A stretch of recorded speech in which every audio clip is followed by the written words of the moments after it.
Imagina, ¿cómo sería tu vida si tuvieras el amor que anhela tu corazón? A veces lo aceptamos, pero otras negamos cuánto queremos amor, sin darnos cuenta que son nuestros miedos los que nos impiden tenerlo y ser felices. Soy Chochi y en este espacio descubrirás cómo alcanzar el amor verdadero enfrentando tus miedos para tener una relación sana, plena y feliz con la gracia de Dios. Esto es Más Amor, Menos Miedo. Bienvenidos a este episodio. Hola, bienvenidos a otro episodio de Más Amor, Menos Miedo. Hoy vamos a hablar de cómo identificar el abuso en una relación de pareja y para eso invité a la licenciada Cristina Varías, que es psicóloga clínica y terapeuta de parejas. Hola, licenciada, ¿cómo está? Bien, gracias a usted. Muchas gracias por tenerme aquí. Bueno, encantada de tenerla y de que nos pueda compartir sus conocimientos sobre este tema tan importante, que además es un tema del que se habla poco, que sabemos que hay muchas personas que aunque sufren de abuso, les cuesta hablar de eso y pues es una de las razones por las que la invité hoy acá. Entonces, pues quería que empecemos por saber qué es el abuso en una relación de pareja.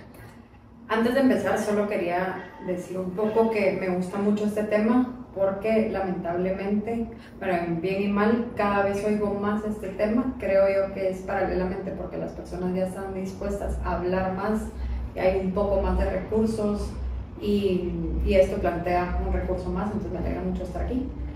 Y pues para empezar, en lo que consiste un abuso en una relación de pareja, básicamente, en trocitos, uno es cuando un miembro de la pareja ejerce control sobre la otra persona para generar acciones o controlar pensamientos, controlar creencias, cambiar el cuerpo, para controlar la conducta básicamente del otro miembro de la pareja a beneficio propio.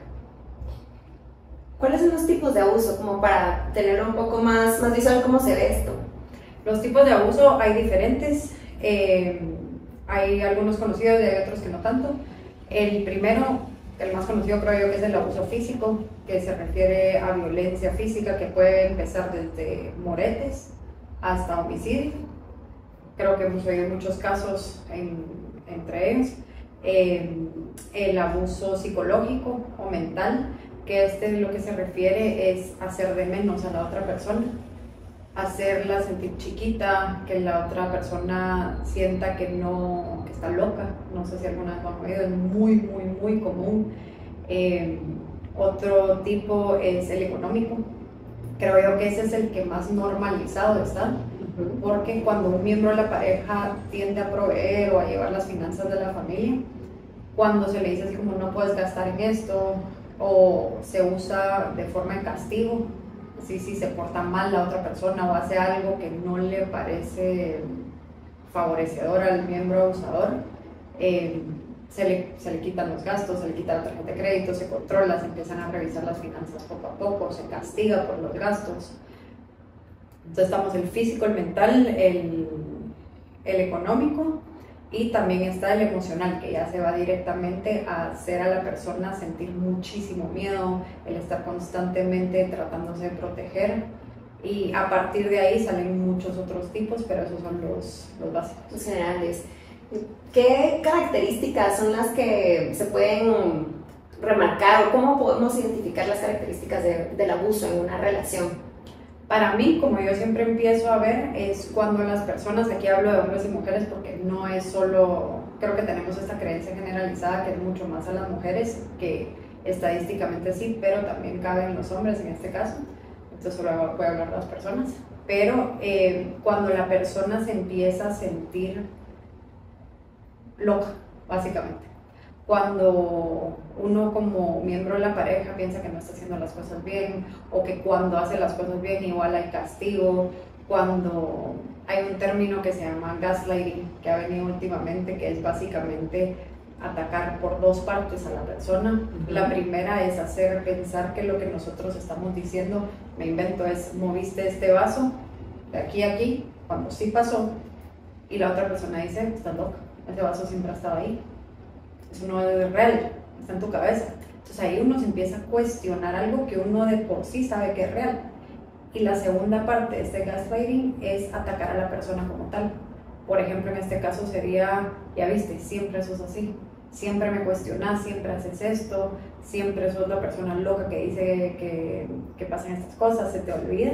Entonces la creencia en uno mismo va disminuyendo, la inseguridad va incrementando.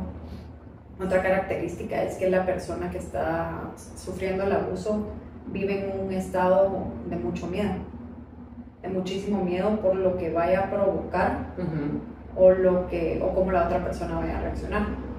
Otra característica importante es el ciclo del abuso. El ciclo del abuso empieza cuando se agrede a la persona, después la persona se siente mal, se castiga, pero cuando se pasa mucho el castigo, por ejemplo en golpes, en moretes, o cuando se le hace un insulto muy grande y la otra persona ya se ofende o ya logra tener los recursos para decir esto es mucho, entra al periodo de pedir perdón de forma abrumante. Entonces son las flores, son los gestos. Muchas personas me han venido a decir, se hinca a mis pies y dice todo esto y que se arrepiente y que no vuelve a pasar. Pasa suficiente tiempo donde la persona, la agredida, empieza a perder el control que tuvo en esta etapa y luego se repite y se repite. Y el problema con los ciclos de abuso es que incrementan en intensidad y en frecuencia.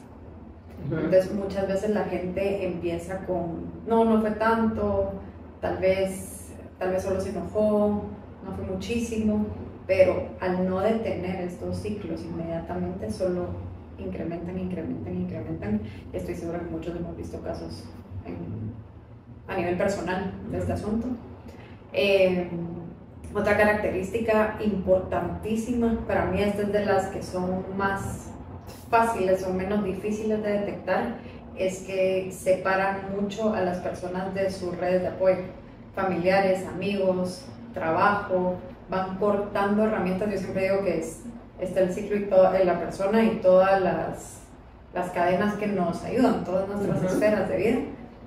Y cuando empezamos a ver una persona que le van quitando estas oportunidades, que básicamente son herramientas para sobrevivir y tener libertad, básicamente para pedir ayuda cuando uno necesita, eso es uno muy importante.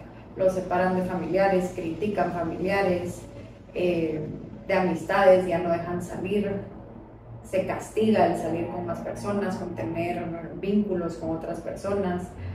Pasa frecuentemente cuando a la persona agredida le dicen mejor no trabajes, porque aquí lo que hacen es que no tengan sus propios recursos para que en el momento que se quieran ir, si es que llega el momento, puedan hacerlo. Básicamente es irle cortando todos estos hilos de conexión para que cuando tengan esta necesidad, decir, igual no tengo dónde ir. Quiero retomar un punto que tocó cuando empezamos a hablar de esto, porque mencionó que pasa tanto en hombres como en mujeres. Y desde mi punto de vista, uno se entera más de las mujeres que de los hombres, pero también conozco casos en donde es el hombre el que está sufriendo de abuso. Si nos puede contar un poco por qué hay esta percepción o cuál es su opinión de por qué nos enteramos más de las mujeres, pero que también hay hombres que sufren esta clase de abuso. Creo yo que en distintos países, en distintas sociedades, no es así. Hay unas que el machismo está tan arraigado como en nuestra sociedad, que el hombre, que la mujer abusa de él, se tiene que aguantar. Muy, entre comillas. Se tiene que aguantar, solo te están haciendo berrinches. Cuando la mujer golpea, el daño que le puede hacer una mujer a un hombre puede que sea un poco menor físicamente, hablando exclusivamente, pero se le tiene esta connotación del hombre es el fuerte. Entonces, incluso puede llegar a ser socialmente masculante que un hombre lo pueda decir, que es totalmente incorrecto. Aquí yo creo que por eso es también muy importante tener estas conversaciones para poderle dar voz y espacio a los hombres que están pasando por esto, porque pasa de la misma forma. Y el abuso se ve igual, digamos, las conductas de una mujer, que es ella la que está abusando de un hombre, se ve igual que cuando un hombre abusa de una mujer, las características son las mismas que hablamos. Sí, la violencia tal vez a nivel de fuerza física tal vez sea diferente, pero es lo mismo. Yo he oído de muchos casos, lamentablemente desde moretes a homicidio, de parte de una mujer a un hombre, los insultos, el cómo lo hace sentirse pequeño. Todo esto es es muy frecuente, pero creo yo que nos hemos enfocado como sociedad mucho más en ayudar, apoyar, generar herramientas para las mujeres que para los hombres. No diciendo que las mujeres no lo necesiten, solo que sí creo que hay un sesgo que esto es algo que solo padecen las mujeres.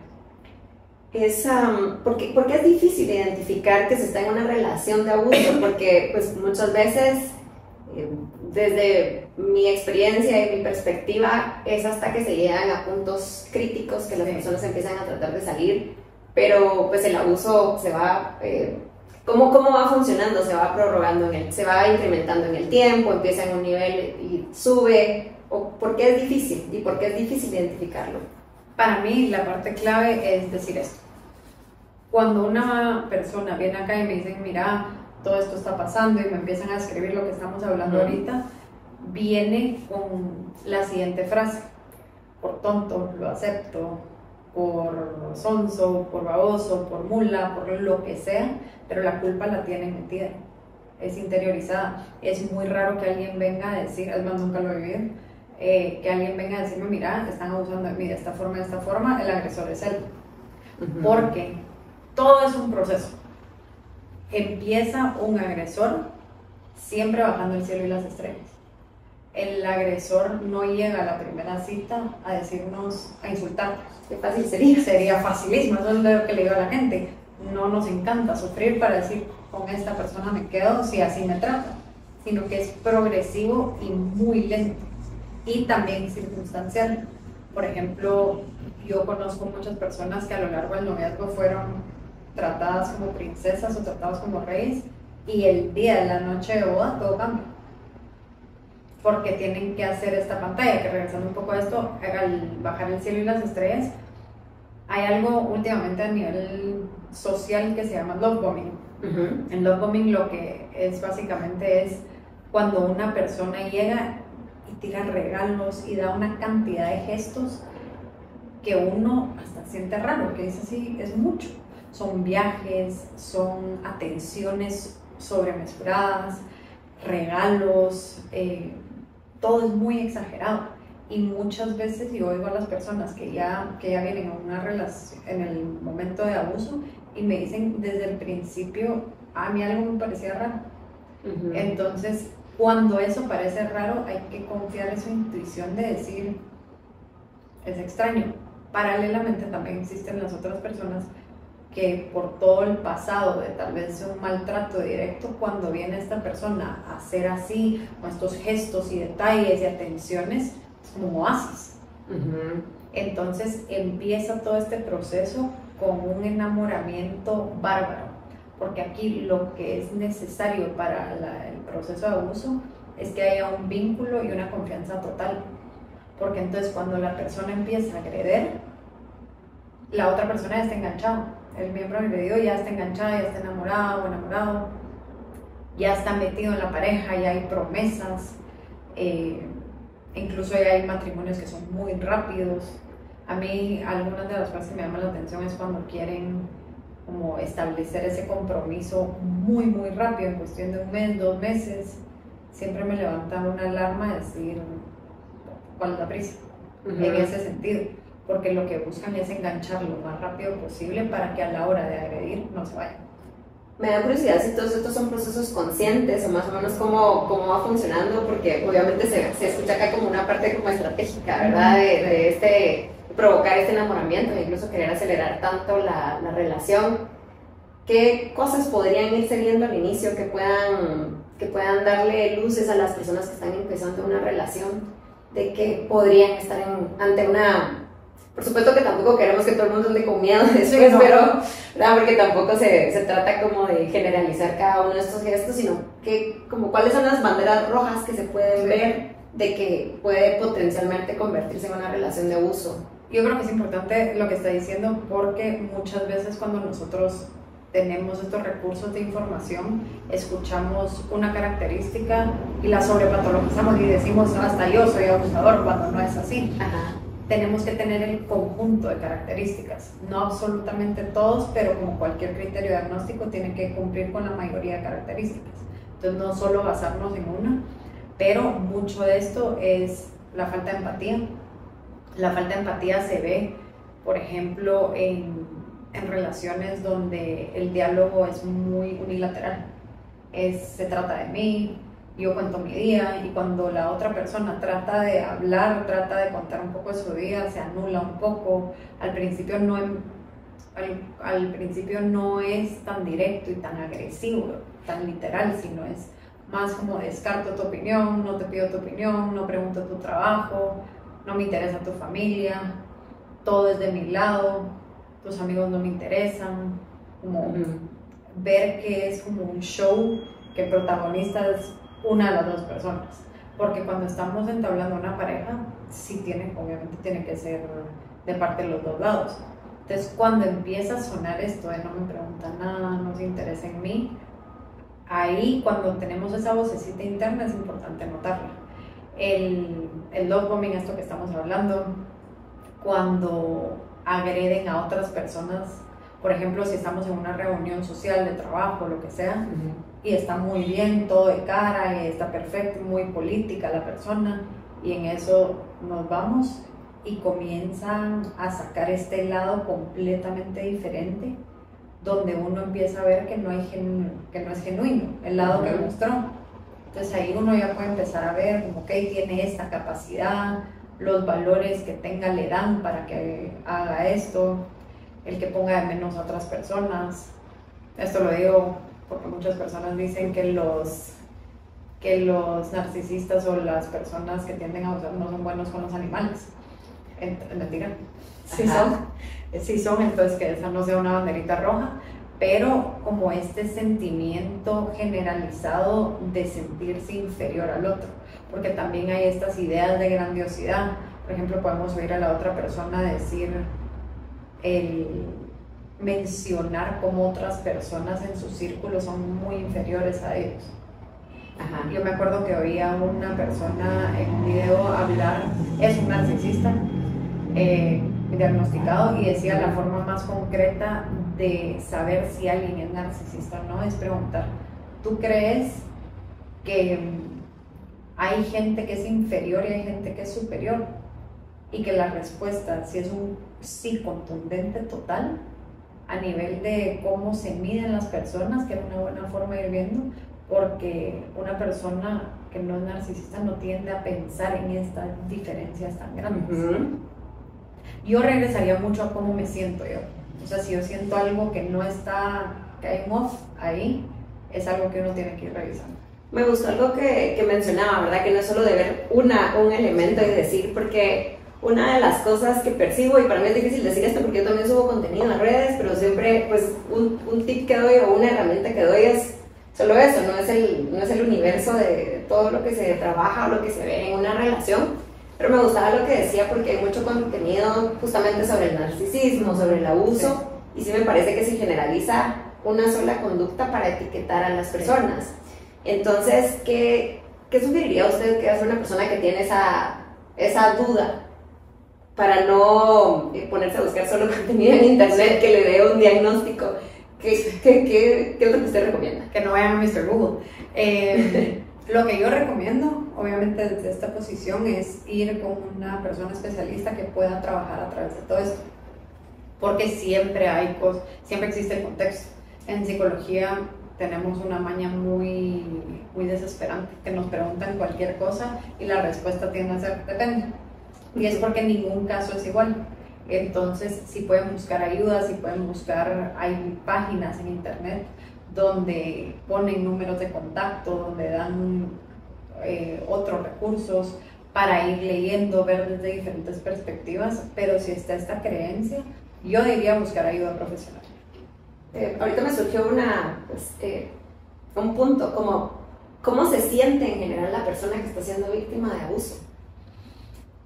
Es horrible, porque ansiedad constante.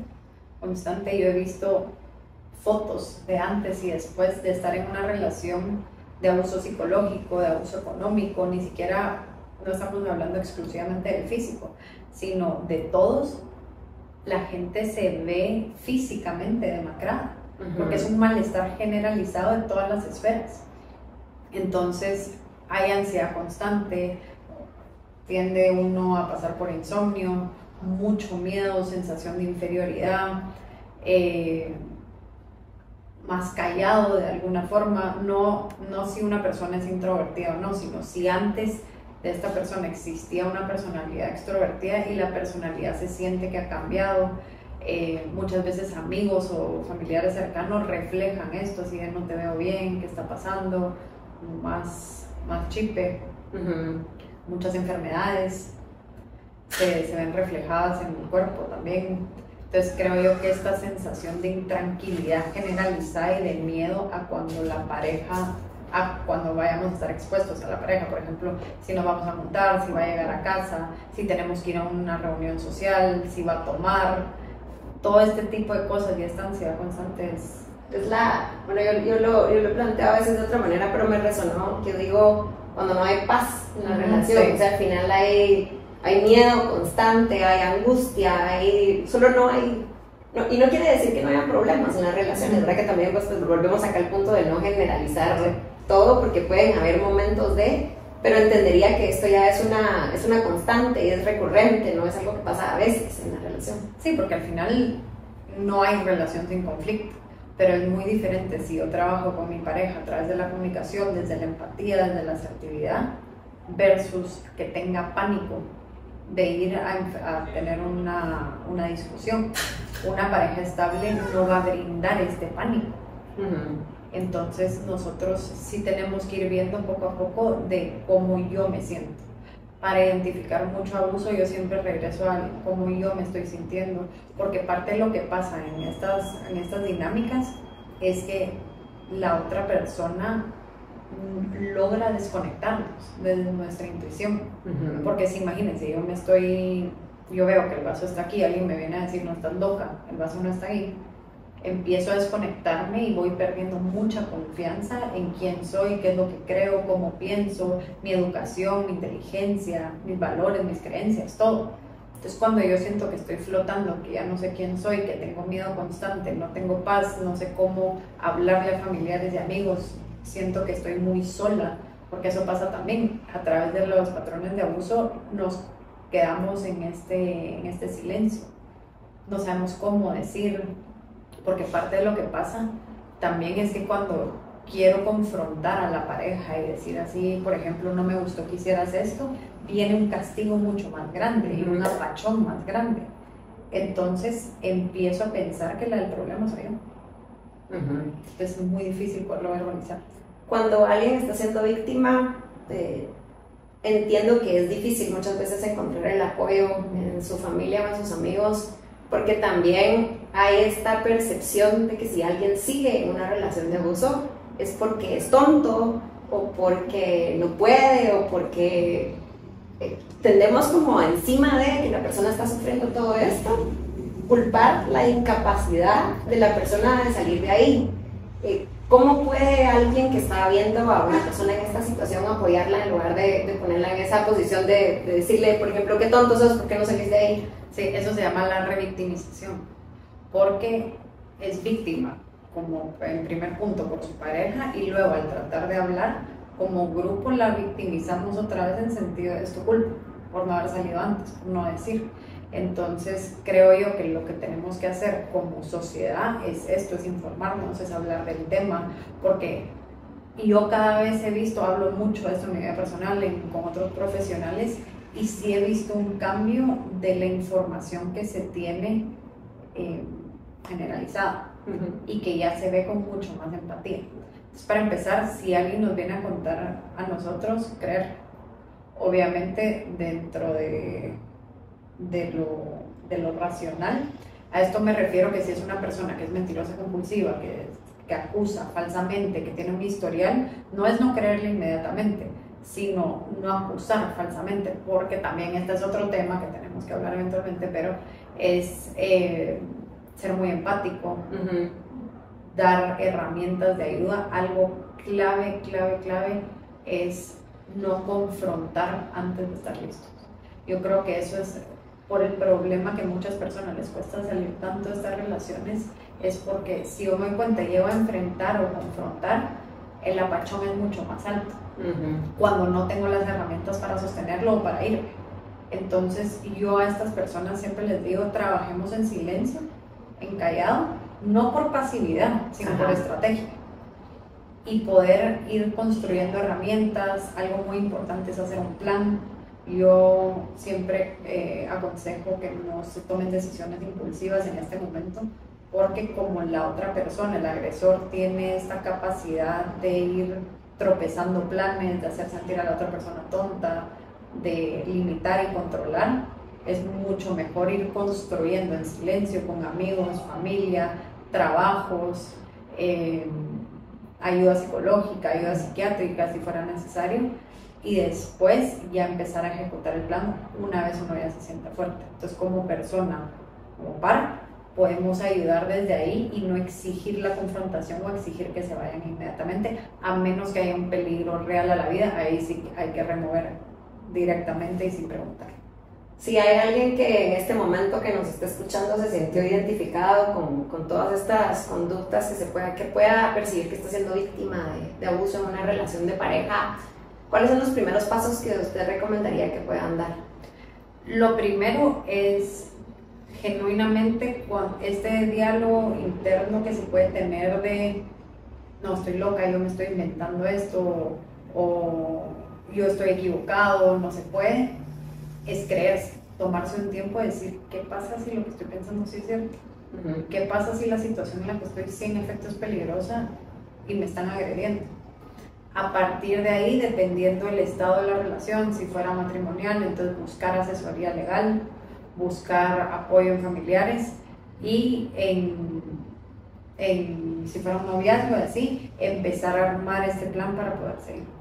Y retomando lo que había dicho en la pregunta anterior, sería todo esto sin decirle a la pareja, o sea, sin traer el tema, sin poner el tema sobre la mesa, o sea, es buscar ayuda por su cuenta totalmente. Ese es mi consejo, porque cuando hay alguien agrediendo directamente y se sabe lo que se está haciendo y es un proceso premeditado, entonces es muy raro que uno pudiera llegar a hacer una confrontación y que le digan, tener razón, voy a cambiar, o que si ese es el caso, que el cambio sea genuino y sostenible o a largo plazo. Entonces mi consejo siempre, y lo que yo he visto a lo largo de mi carrera, es que el trabajo, que no es que tenga que durar muchísimo tiempo, pero el prepararse antes de confrontar ayuda muchísimo más que una confrontación impulsiva cuando uno no está listo, porque el problema aquí es que se va a reforzar la dinámica. Me invento esta situación, pero si una persona llega con su agresor y dice, mira, me voy hoy con las piernas temblando, sin las maletas empacadas, sin nadie con quien ir, va a ser muy fácil para el agresor botar el plan, hacer a la otra persona sentir mucho peor, insultar, pegar, lo que sea, castigar, y que él sea incrementado, y ahora el agresor ya sabe que esto está en su mente. Entonces la violencia incrementa. Entonces yo por eso siempre digo, armar todo. Obviamente si la situación empeora durante este proceso, interrumpir inmediatamente. ¿Con qué nos puede dejar el día de hoy, tanto para las personas que puedan estar en esta situación como para los amigos o familiares de personas que puedan estar sufriendo? ¿Cuál es su mensaje final de este tema? Yo creo que, yo siempre digo que tengo ciertos granitos de arena que quiero ir dejando en el mundo. Este es uno, que es cuando alguien nos llega a contar, creer. Creamos primero y después si podemos cuestionar, cuestionamos, pero tenemos que ser esa red de apoyo.